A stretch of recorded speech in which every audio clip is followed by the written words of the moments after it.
Namaku Dila, 23 tahun.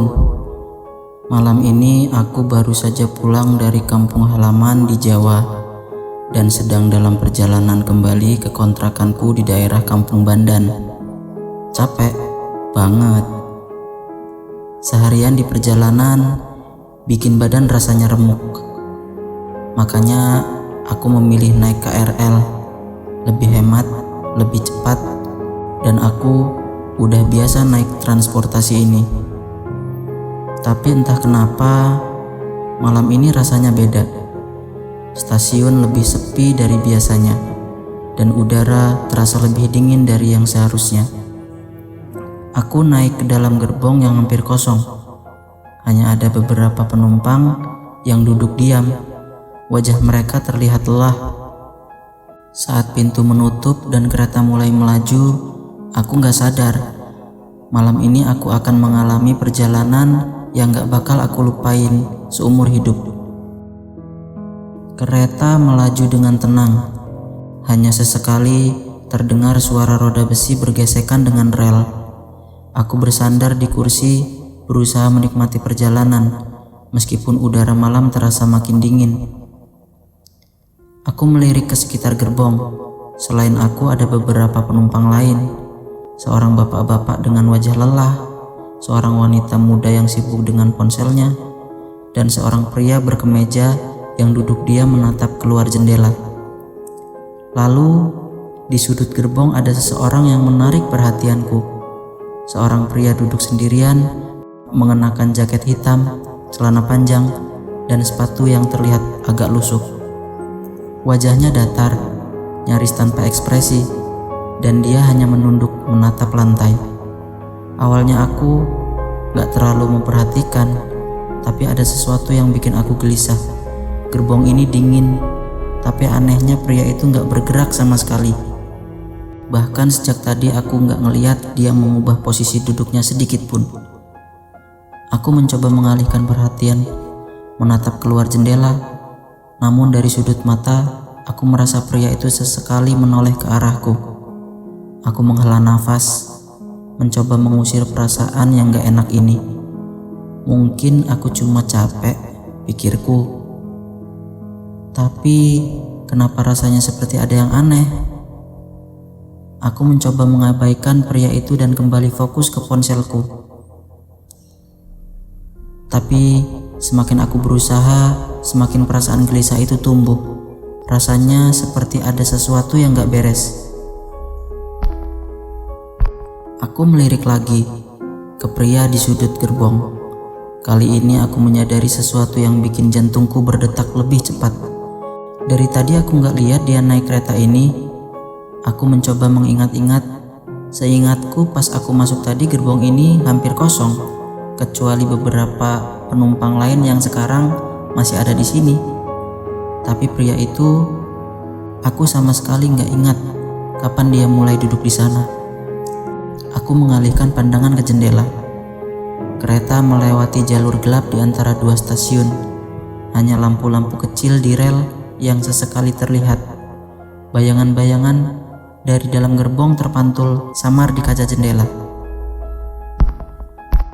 Aku menelan ludah. Sesuatu terasa semakin janggal.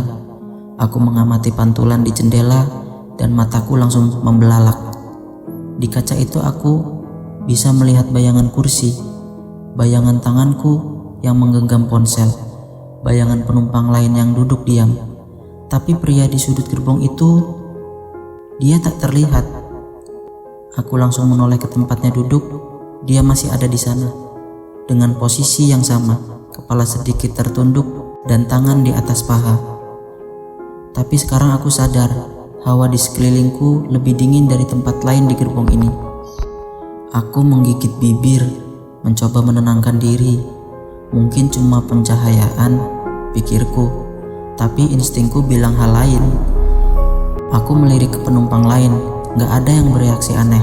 Mereka semua kelihatan biasa aja, seakan mereka gak ngelihat ada sesuatu yang janggal. Aku kembali menatap pria itu. Dan saat itu juga dia perlahan mengangkat kepalanya. Matanya kosong, datar, dan aku sadar dia sedang menatapku balik. Jantungku berdegup kencang. Aku langsung memalingkan wajah, berpura-pura gak melihat apa-apa, tapi aku bisa merasakan tatapannya masih mengarah padaku. Kereta masih melaju, melewati jalur gelap di antara dua stasiun. Di dalam gerbong suasana tetap sunyi, hanya suara roda kereta yang beradu dengan rel yang terdengar. Aku mencoba bernapas pelan. "Jangan panik, Dil, jangan panik," kataku. Perlahan aku melirik lagi ke kaca jendela untuk memastikan. Dan ternyata sekarang dia gak lagi duduk di tempatnya. Aku langsung tercekat.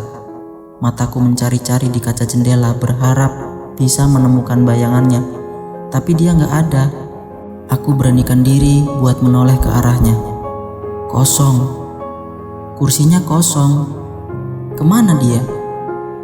Aku menoleh ke depan lagi dan hampir berteriak.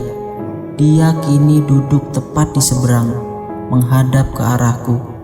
Jarak kami gak lebih dari 1 meter. Hawa dingin menyelimuti tubuhku. Aku bisa mencium bau aneh, seperti kain basah yang sudah lama gak dijemur. Aku mencoba berpaling, tapi sesuatu menahanku. Dari sudut mataku, aku melihat bibir pria itu mulai bergerak, pelan, tanpa suara, tapi aku masih bisa membaca gerakan bibirnya. "Kamu bisa lihat aku ya?" Aku langsung berdiri, hampir kehilangan keseimbangan. Kereta masih melaju. Aku menoleh ke penumpang lain, tapi gak ada yang bereaksi. Gak ada yang menyadari keanehan ini. Aku melangkah mundur, ingin menjauh dari sosok itu. Tanganku gemetar saat aku mencoba meraih pegangan di atas kepalaku, dan tiba-tiba lampu gerbong berkedip-kedip.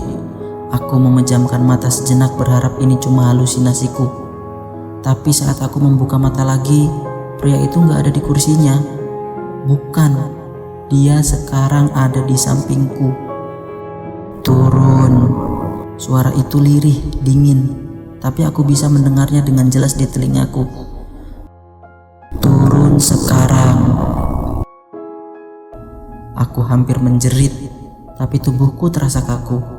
Kereta melambat, kami akan segera tiba di stasiun berikutnya. Dan saat itulah aku melihat sesuatu yang lebih mengerikan. Pria itu berdiri dan berjalan ke pintu keluar, padahal pintu kereta masih tertutup. Berarti dia menembusnya begitu saja. Mataku mengikuti sosok itu, tapi di peron gak ada siapa-siapa. Angin malam masuk ke dalam gerbong, membuat bulu kuduku semakin berdiri. Kereta akhirnya berhenti di stasiun berikutnya. Pintu terbuka dan beberapa penumpang turun.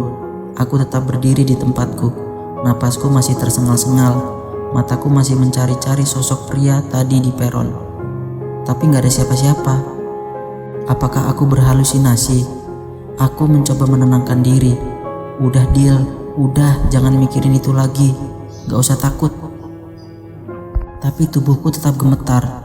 Aku bersiap duduk kembali. Tiba-tiba seseorang menepuk bahuku dari belakang. Aku langsung menoleh. Seorang petugas keamanan KRL berdiri di sana.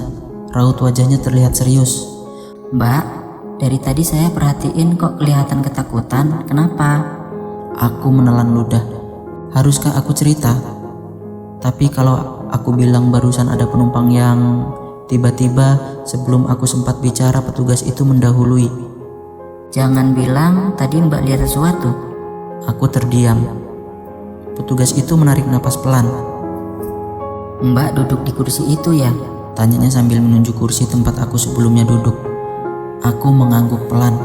Dia menatapku sejenak, lalu berbisik. "Mbak, kalau boleh tahu, tadi ada yang duduk di depan situ nggak?" Dek. Aku langsung merinding lagi. "Maksudnya, Bang?" Tanyaku mencoba tetap tenang. Tugas itu menghela napas. "Saya nggak tahu gimana ceritanya, tapi beberapa kali ada penumpang yang bilang mereka lihat seseorang duduk di kursi itu. Cuma pas dicek nggak ada siapa-siapa." Aku merasakan darahku berdesir. "Siapa dia, Bang?" Tanyaku pelan. Tugas itu menoleh keluar jendela, seolah memastikan gak ada yang mendengar. Lalu dengan suara pelan dia berkata, Katanya dia penumpang yang gak pernah sampai ke tujuannya. Kereta kembali melaju, meninggalkan stasiun yang semakin menjauh. Aku masih terdiam di kursiku, mencoba memahami apa yang barusan terjadi. Angin malam kembali menerobos masuk melalui celah pintu, membuat tubuhku sedikit menggigil. Di luar jendela, bayangan stasiun tadi mulai memudar dalam kegelapan. Dan untuk sesaat, aku merasa sepasang mata masih mengawasiku dari luar sana. Sampai sekarang aku nggak tahu apakah dia masih ada di gerbong ini atau dia sudah menunggu penumpang lain yang bisa melihatnya. Aku nggak tahu.